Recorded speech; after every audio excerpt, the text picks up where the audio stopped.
رسول الله خاتم النبيين صلى الله عليه وآله وأصحابه وسلم. هو الله الذي لا إله إلا هو عالم الغيب والشهادة هو الرحمن الرحيم. هو الله الذي لا إله إلا هو الملك القدوس السلام المؤمن المهيمن العزيز الجبار المتكبر سبحان الله عما يشركون. هو الله الخالق البارئ المصور له الأسماء الحسنى يسبح له ما في السماوات والأرض وهو العزيز الحكيم. صدق الله مولانا العظيم. زما لپاره انتهایی د خوشحالۍ خبره ده. سن 2013 کې چې کله الله کامیابي مال او افتخار به یې راکړه نو هم خدای بار ته رالو نو پس هم وختن په وختن او داسې رابطه زیاته نه ده پاتې شوې. زما کمزوري به او زه اکسپټ کوم او خپل دویم بار ته زما هم بار مردان او تقبید وایي دلته مې شاګرد دي ده مردان کې ده. افسوس چې نن زما یو قیمتي استاد چې نن کې د ناستو د ډېرو خلکو استاد و زموږ د ډېرو وروڼو بلکې زما د ډېرو سینیئر کسانو استاد عبدالله جان صاحب ثاني صاحب نن مونږ کې نشته. او حقیقت دا دی چې he was an asset for the lawyer community not only of مردان بلکې د پوره پاکستان خو کاش چې د هغه حقیقت ما نن تاسو ته ستاسو په مخ کې ویلی شوې خو بعض داسې خبرې دي چې هغه زه نشم کولی ځکه چې هغې کې د دوو مرحومینو واسطه راځي د بوټو صاحب او د هغه د بچی د بېنظیرو صاحبې چې طواف د ریکارډ به ده وویل چې د بوټو صاحب په نظر کې د ثاني صاحب څه اهمیت و نو هغه څوک سوچ هم نشي کولی. دا زما لپاره د خوشقسمتۍ علامت دی او چې ما ته یا زما استاد محترم استاد صاحب تشریف فرما دی هغوی ته یا نورو ملګرو ته چې چاته موقع ملا شوې د داسې سمندر نه د خپل د علم او پیاس لږ شانې مړ کولو نو آی تھنک چې زه چې شاته وګورم when I look back in hindsight نو ډېر ښه مسلمانان به زه وینم ډېر مؤمنین به وینم ډېر مجاهدین خو ما ته څوک وایي چې یو انسان دا په دین کې بهترین انسان څوک لیدلی نو والله چې د خپل والد صاحب یا د نیکه یا د بل چا نه سوا ثاني صاحب یو انسان و یو بهترین انسان و او دا یو وکیل له کېدل پکار دی چې وکیل یو بهترین انسان وي او هغه کې دننه احساس وي او دغه احساس د لاسه چې دی نو هغه مجبور شي چې هغه قلم رواني او د قلم نه توره جوړه کړي. دا آسان کار نه دی چې کله یو وکیل د 302 په کیس کې په ټرایل کې یا په اپیل کې رواني او فاینل آرګومنټس لا نو ما ته پته ده چې دی کور نه کله وځي نو دی اخیر پرې باندې خپل بچو باندې نظر اچوي دته دا پته نه چې دی به واپس راځي که نه. دا یو جهاد دی او زه خپل زما چې کوم جوریس دلته کې موجود دي هغوی ته دا ریکویسټ کوم چې دلته چې څوک سینیر وکیل که تاسو چې څه زده کړي او که نه ضروري نه ده چې د چا سره کال شاګردي وکړي یا ته د چا نه څه زده کړې هغه علامه صاحب تشریح کوي نه چې نگاه مرد مومن سے بدل جاتی ہیں تقدیریں د یو عالم سره او د وخت یو مجتهد سره او د یو جورست سره صرف سلام کولو باندې چې کوم برکات پتا پرېږدي که په هغې نظر ورسره ملاوېږي نو هغه فیض انسان د ټول عمر ملاوېږي. نو اول خو زه انتهایي د خوشحالۍ اظهار کوم چې زه خپل هوم بار کې ولاړم دا زما خپل کور دی او په تاسو باندې به موږ څه احسان وکړو په ما او په تاسو ټولو باندې زموږ د بار د خدای بار احسان دی چې موږ یې دا موقع راکړه چې موږ عام خلک وو موږ یې اسم نو موږ خاورې وو موږ یې قلم راکړه یا پاک موږ یې تور واسکټ یا تور کوټ راکړو موږ یې د دې جوګه کړو چې د ځان نه زیات د ښو خلکو چې هغې په خوله کې ژبه شته خو اواز نشته موږ د هغې اواز جوړ شو. دا موږ د دې قابل نه یو دا کوم کار چې من او تاسو نه الله پاک کوي او په دې باندې ډېر خوشحاله یو چې د قاضي اسمبلی په فلور باندې د بیا صاحب په ټایم کې زموږ ډېر د اپوزیشن زمانه وه نو ما یو ځل هلته یو سپیچ وکړو نو ما دا خبره وکړه چې هغه ټایم کې د ډاون خبرې روانې وې ډېر د سیول ملټري امبیلنس خبرې روانې وې ما په اسمبلی کې دا خبره وکړه چې پاکستان چې کوم دی دا د اس په ملا باندې ناس کونکرر نه دی حاصل کړی دا د ټوپک په زور پاکستان د ټوپک په زور نه دا د قلم په او د سیاست په مهنت باندې چې دا آزاد شوی دی او موږ به ټول عمر په دې باندې خبر کوو چې څوک پورې پاکستان نو هغې پورې به دا خبره کېږي او پاکستان به تر قیامته ځکې چې دا لا اله الا الله محمد رسول الله په موږ جوړ شوی د قلم په تحت کړل شوی دی او په قلم باندې الله پاک قسم خوړلی د محمد علي جناح صاحب کوم جنګي او څومره چې د دې ژوند انسان ستړي کوي دا یو افسوس سره زه دا خبره کوم پرونه په اسلام آباد کې د MSO والا د سټوډنټ ارګنایزیشن یو عظیم الشان کنونشن شو چې په هغې کې د متفرق پارټو مشران شاهد خاقان صاحب راغلی وو زه راغلی وم او په هغې کې اولیا مقبول جان صاحب یو ډېر لوی سکالر دی هغه راغلی وو په هغې کې عبدالله ګل صاحب د حمید ګل صاحب برخوردار راغلی وو د مرحوم شهید مولانا اعظم طارق صاحب برخوردار معاویه اعظم طارق صاحب راغلی نور مشران پوهان خلک پکې ناست وو هلته کې دا خبره ما وکړه او زه نن دلته کې په خپل کور کې د خپلو وکیلانو ملګرو د خپلو استادانو په موجودګۍ کې کوم چې د پاکستان سره 80 کاله زموږ په انټلیکټ باندې زموږ چې کوم اساس دی نظریاتي اساس په هغې یو ډاکه جوړه شوې ده ډاکه داسې جوړه شوې ده چې ولې دا ملک آزاد شو د دې علاقې نه چې کله غلام خان نورخړ زما نیکه محمد خان صاحب او ستاسو مشران ټول کله سن 40 کې قرارداد لاهور باندې لاړل نو هغه د بارې نه رانوتلي په صرف یو ناره باندې چې دی د دې ځای نه تللي وو د ټول هندوستان نه خلک دا راغونډ شول او په ټول د برصغیر پاکوهند په ګوټ ګوټ کې به یو ناره چې کوم دی هغه به باندې کېده هغه چې پاکستان کا مطلب کیا یا بند کې رہے گا ہندوستان بند کې رہے گا پاکستان ناره سره اساس سو هغه چې کله ده هغه خبرې په اخر کې وکړې خاص کر د هر فیلډ حوالې سره قائد اعظم گفتگو کړې ده که هغه سټیټ بینک آف پاکستان دی که هغه سټوډنټس دي که سیول بیوروکراسي ده که اسټابلیشمنټ دی ملټري بیوروکراسي ده خو خاص کر وکلاو هغه تاریخي خطاب چې مې اوس تاسو لپاره راوویستو چې کله د 11 سپتمبر سپیچ وشو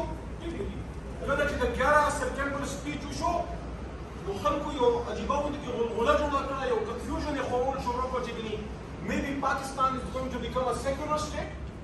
or it will not be a theocratic state and the form of government will be that of a secular. No, Pakistan was not supposed to be a secular state. Never was this desired, never was this idealized, nor in the mind of Iqbal and nor in the mind of Muhammad Ali Jinnah, nor his disciples. Da the Pakistan, the tarikh yaw almiya da. De خبرو ته بڑو عجب نه مې راغلی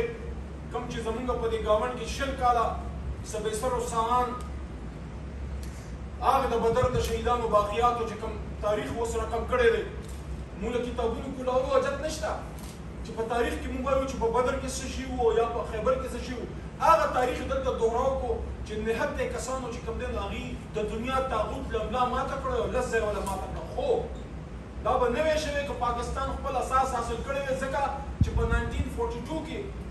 48 یا 42 کې قائد اعظم د لایف میگزین یو انټرویو کې تپوس شو چې Mr. Jinnah, how do you perceive Pakistan to become? هغه ورته ویل چې I perceive Pakistan to become the pivot of the world. He was foreseeing Pakistan to become a super power. که پاکستان خپل نظریاتي اساس نه وی پیللی پاکستان خپل اصل مقصد نه وی هیر کړی د کوم مقصد لپاره چې دا مملکت خداداد جوړ شوی نن به چا جرأت نه د چا به جرأت نه چې یې زما ملک دوه ټوکړې کولې او یا بنګلادیش کې بنګالیان راپاڅېدې ځکه چې په اسلام دې چلولې نو ظلم به پکې سره وی نه چې ظلم نه وي نو بنګالیان به ولې راپاڅېدې او ولې به په هغې کې چې کوم دی مکتبانې جوړېده ولې به هندوستان ته په هغې کې موقع میلاوېده او ولې به روس راتلو څوک چې ورته هر څه وایي زه د افغان جهاد وایم ما ته څو فنډامنټلیسټ وایي دي مونږ پاکستان خپله اسلامي ډیوټي کړې ده او افغانانو خپل وطن بچ کړی دی او وی خوله دنیا ته په 2.5 کالو کې دننه چې پښتون قام بالخصوص او مسلمان د افغانستان د خراسان په خاوره پردی لاس او پردی بوټ نه پرېږدي 3 سوپر پاور یې په 2.5 کاله کې چې کوم دی سنبال کړ کله چې انسان خپل اصل پرېږدي نو هغه به هیڅ هم نشي وایي نه ادھر کې رہے نه ادھر کې رہے نه خدا هی ملا نه مثال صنم که پاکستان په شان د یوې مور ده نو راځئ چې دې مور ته په دې خپو کې کښېنو په چغو چغو ورته وژاړو ځکه چې دا هېڅ کامیابي نه ده چې ما تور واسکټ اچولی دی یا زه وکیل یم یا زه منسټر یم یا زه ایم پي یم زما ژوند خو بهترین شو خو د پاکستان چې کوم مقصد و زه ورته چې ټول ښه بهترین ژوند تېرو خو چې زه د کشمیر تپوس نشم کولی او زه د فلسطین تپوس نشم کولی او زما په ژوند کې په مسجد اقصا کې اور بلیږي د غرغنډې د مسجد اقصا نه چې د کومې نه د پیغمبر علیه السلام هغه عظیم الشان سفر شو د معراج او هلته کې اور بلیږي او بار ورته صهیونیان ګډېږي نو که په موږ کې حیا په موږ کې غیرتي پکار چې په دې خبرو باندې مسلم امه رایښه شي او که مسلم امه نه رایښېږي نو چې دا خو رایښ شي چې د څه دپاره دا جوړ شوی دی. قائد اعظم چې کله د 11 اګست سپیچ وکړو زموږ په دې ملک کې عجیبه غونډه کې ملک دی هر قسم خلک دي پکې اوس دي پکې خو چې په کوم مقصد باندې زه ما تا تو واسکټ اچولې مونږ کور کې دا وایو چې زه که چرای ته روان یم زه پریکټس ته روان یم یا های کورټ کې مې پیشي دی یا سپریم کورټ کې مې اپیل لګېدلی دی او چې د کوره په دې باندې راوځم او بار لاړ شم په قوبخانه کې شپه تېره کړم بار لاړ شم او د چا د سر سودا وکړم نو دا بل چاله نه دا زه خپل ځان له دوکه ورکوم او بیا کار مونږ دا کړي. دغه خلک کم خلک چې په پاکستان کې سیکولر لیبرل نظام غواړي چې د 11 سپتمبر سپیچ قائد اعظم صرف په یو خبره کړو چې په دې ملک کې به حق هر چا ته د اوسېدو وي په دې بنیاد به د چا پرسیکیوشن نه کېږي چې ته مسلمان نه یا ته دیوبندي یا ته څه بلې فرقې سره ستا تعلق دی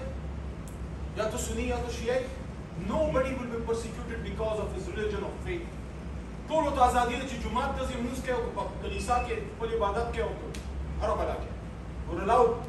religious freedom دی. What will be the way of governance؟ دا خبره ده چې زه خپل وکلا برادرۍ ته هم دا وایم او زه چې څومره یونیورسټیز ته ځم زه په یونیورسټیز کې دا خبره خپلو بچو ته خپل جونیور ته ځکه کوم چې ما ته چا نه ده کړې که زه MNA نه وی جوړ شوی او جناب پیپرز یو نظر نه وی تېر شوی ډېرې داسې بعضې خبرې یا د اوریا صاحب غوندې کې مشرانو سره زمونږ د انصار عباس یا نور داسې چې کوم سکالر دي سره ناسته نه وی شوې زه به هم نه وی خبر. زما دا فرض جوړېږي چې زه خپل زوی عثمان او خپل جونیور ملګري وکلا بالخصوص ځکه چې تاسو جودي خلک یې چې دا میسج موږ مخکې ویسو آیا موږ صرف یو آزاد ملک ډېر جوړو چې بس پکې آزاد اوسو که زموږ څه ذمهواری نشته دا خو هغه امانت دی چې په دې باندې به الله پاک د پیغمبر علیه السلام په موجودګۍ کې زما او ستا نه تپوس کوي چې ما د خپل حبیب د روح د برکت نه تاسو نه چې کوم دی د صالح علیه السلام د روح په شان د امانت درکړی او څه دې ورسره کړي دي خرڅ دې کوو د امریکې په پو کې دې وغورځو څه دې ورسره وکړو نن اویا کاله پس په پاکستان کې دا خبره کېږي چې اسرائیل تسلیمول سوال نه پیدا کېږي د چا نه بغیر تپوسه پالیسي سټیټ حکومتي بیان پر هغې بعض ټایم به زموږ د کې کسان چې ډېر سینیر پوزیشن باندې نه وي سیکنډ ټیر کې راځي مونږ به یو خبره کوو هغه به د حکومت او هغه به د ریاست پالیسي جوړېږي مونږ پالیسي ساز مونږ به لاره ښو چې کله تیارې رڼا به مونږ ورکوله. ما په سینټ کې دا خبره وکړه چې څوک به اسرائیل تقسیمو هغه د محمد علي جناح د هغې بیان نه غداري کوي چې کله قائد اعظم بابا دا خبره وکړه چې اسرائیل از د illegitimate child of west او ما چې څوک په پاکستان کې د اسرائیل د تسلیمولو خبره کوي اوچتو به بهرې رب کې به کله چې دا شب ډېر خور شو قائد اعظم هوښیار سړی و د 11 اګست سپیچ کې چې کوم کنفیوژن بعضې خلکو خپرو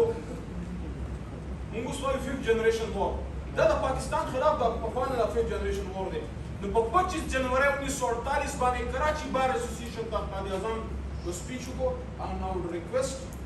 my junior colleagues دا تاسو نه صرف ځان سره وساتئ بلکې یاد یې کړئ چې په دې مونږ عمل وکړو. صدر صاحب په اجازت سره قائد اعظم وویل کېدای شي ډېرو ملګرو دا نه اورېدلي that is for them why this feeling of nervousness that the future constitution of Pakistan is going to be in conflict with Shariat laws? Why this confusion? 100 years ago. So په دې باندې شک کوي په اسلام آباد کې ناست د امریکې په ډالرو باندې چې خپل ایمان یې خرڅ کړی دی یا د هندوستان په پیسو باندې چې د پښتون چغه وایي خو دننه پکې د نصرانیانو هغه روح ننوتلی دی نو هغوی ته دا وایم چې د دې خبرې اخر مقصد څه دی چې کوم قائد اعظم دا خبره کړې وه چې challenge everybody the founder of the state didn't say this in 1948 that Islam today is as applicable today to the life as they were 1300 years ago. Islam and its idealism have taught democracy. Islam has taught equality, justice and fair play to everybody. What reason is there for anyone to fear democracy? Equality, freedom on the highest standard of integrity and on the basis of fair play and justice for everybody. let us make the future constitution of Pakistan, we shall make it and we shall show it to the world. The Prophet, peace be upon him, was a great teacher. He was a great lawgiver. He was a great statesman and he was a great sovereign who ruled. No doubt there are many people who do not quite appreciate when we talk of Islam. Islam is not only a set of rituals, tradition and spiritual doctrines. Islam is also a code for every Muslim which regulates his life and his conduct even in politics and economics and the like. It is based on the highest principles of honor, integrity, fair play and justice for all. The qualities of equality, liberty and fraternity are the fundamental principles of Islam. काश په دې خبرو موږ عمل کړی وی اوس وخت راغی موږ اول محمدیان یو دي بیا پاکستانیان یو او سره پښتانه یا د نورو پارټي یو د نن نه ډېر کاله مخکې چې کله ما بیسیکلي ام سیول انجینرینګ مو وکړو دا زما کزن یو څو ناست دي ته پته ده I was in professional sports. یو ورځ زما یو میچ و ما پروفیشنل کرکټ وکړو ټول عمر به د دې زړه باندې لګي سامي صاحب راته اکثر یو شعر وی په هغې ما ټول عمر عمل کړی دی تاسو ته هم دا وایم چې زړه باندې زړه به ترې دوکه نه درکوي چې لازم ہے دل کے پاس رہے پاسبان عقل لیکن کبھی کبھی اسے تنہا بھی چھوڑ دے زه یو میچ روان وم او صاف اخبار یو آیت مې د نظر نه تېر شو چې نون والقلم وما یسطرون قسم ہے قلم کی اور جو لکھتے ہیں دے آیت زمان جون بدل ما سوچو کو چې الله پاک قسم په قلم باندې خوړلی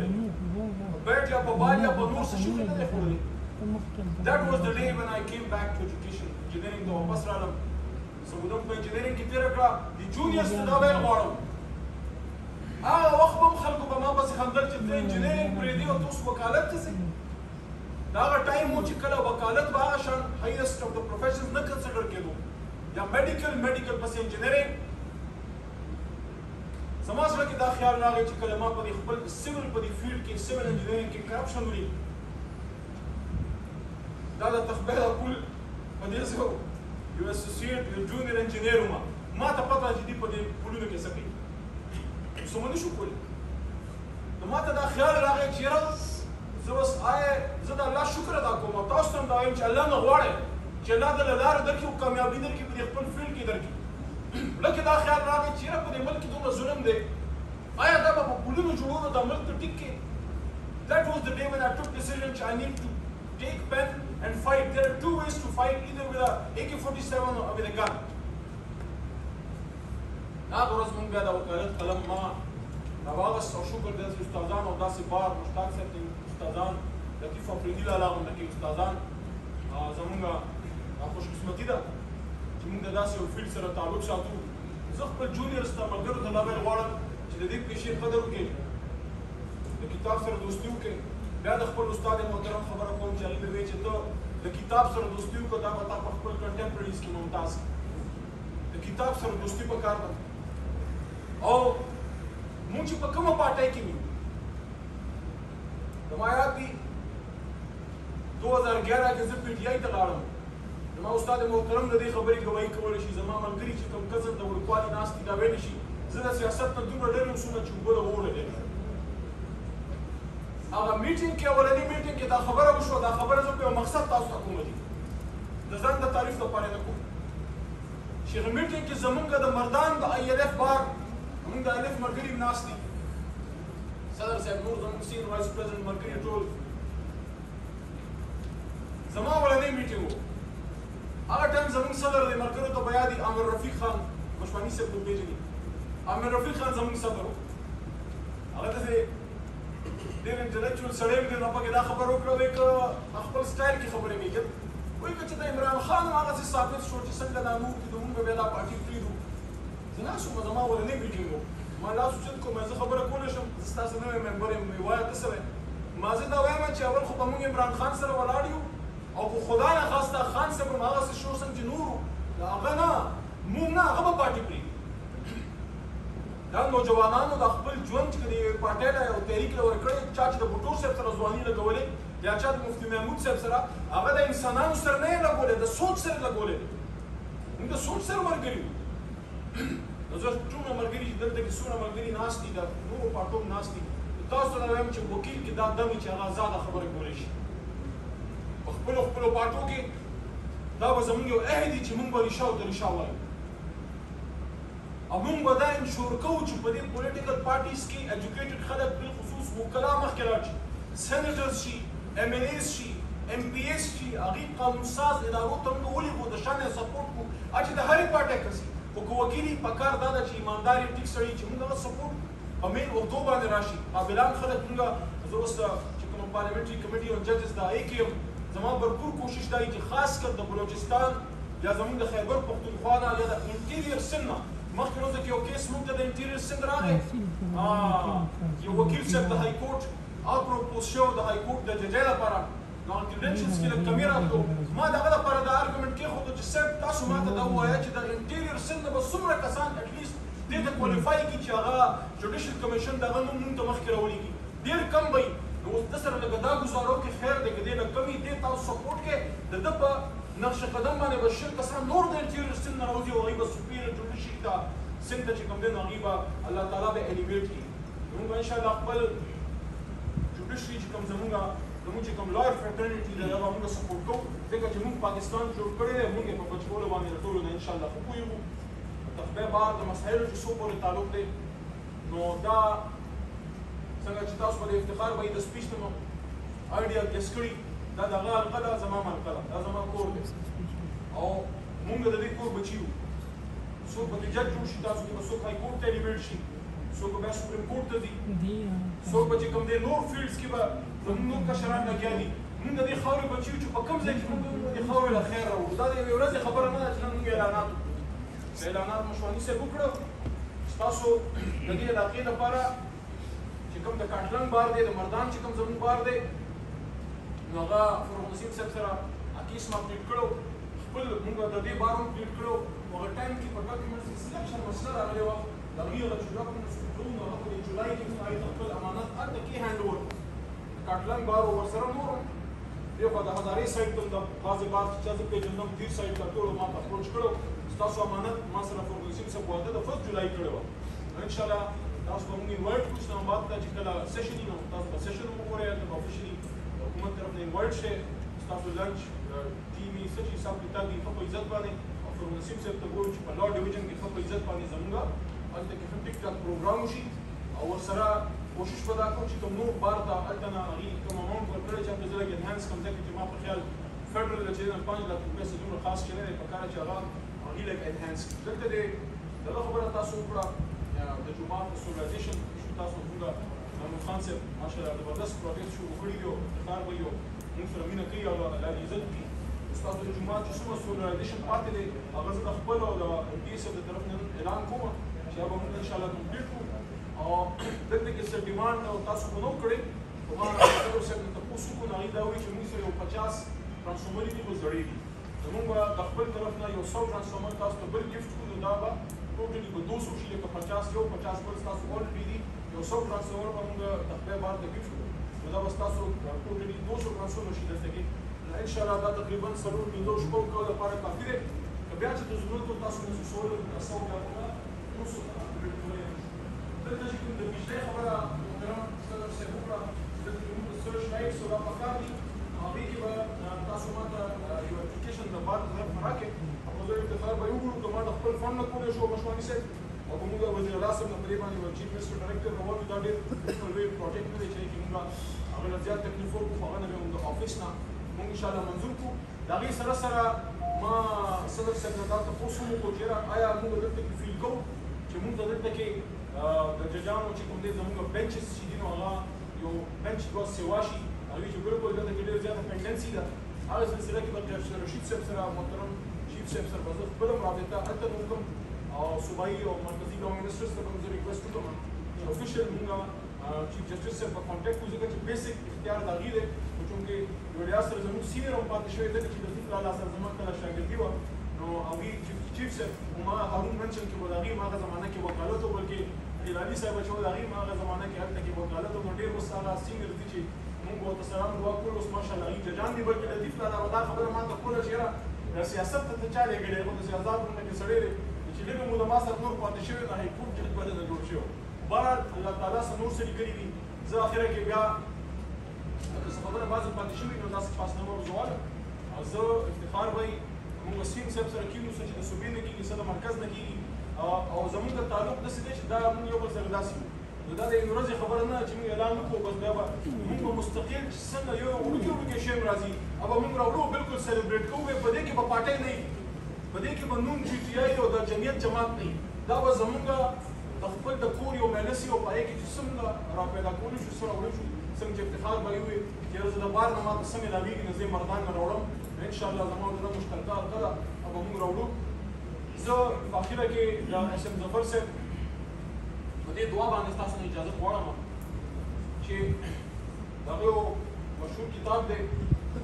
دوه ملګرو ته دا هم ووایم چې یاره یو ډېر روټۍ خیر دی مه خورئ په ځان نه کتابونه هلې خپل لایبري جوړه کړئ میرې مشهور مقدمې کې هغه خپل یو بهترینه دعا هغه ویلې وه او زما یو فیورټ دعا ده په ډېرو دعاګانو کې او د هغې نه مخکې د جونیرس ته دا ویل غواړم چې سر کې ماته زما استاد محترم دا یو خبره کړې وه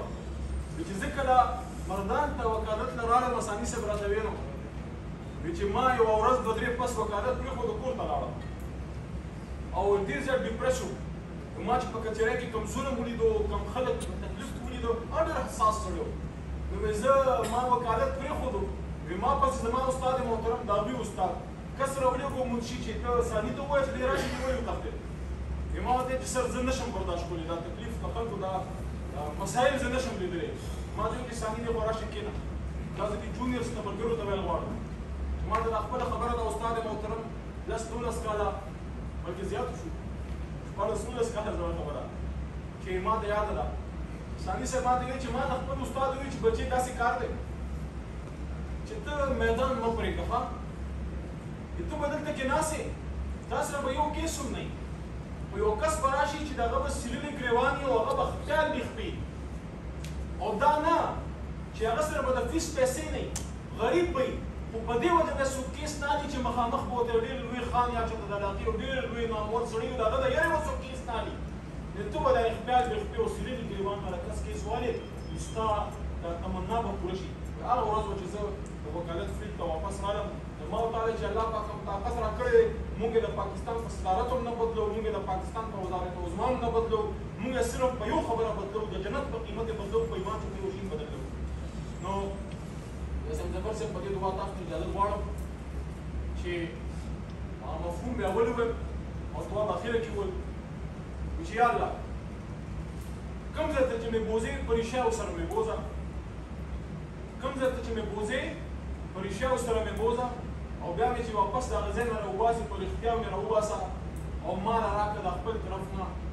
سلطانا نصیرا صرف نصیر نه نصیر امداد کوي سلطانا نصیرا کینګ اف حق د امداد هغه سلطان ما نه راکړه ما نه هغه امداد راکړه چې کوم د امداد بادشاهي وقل رب ادخلني مدخل صدق واخرجني مخرج صدق واجعل لي من لدنك سلطانا نصيرا. پاکستان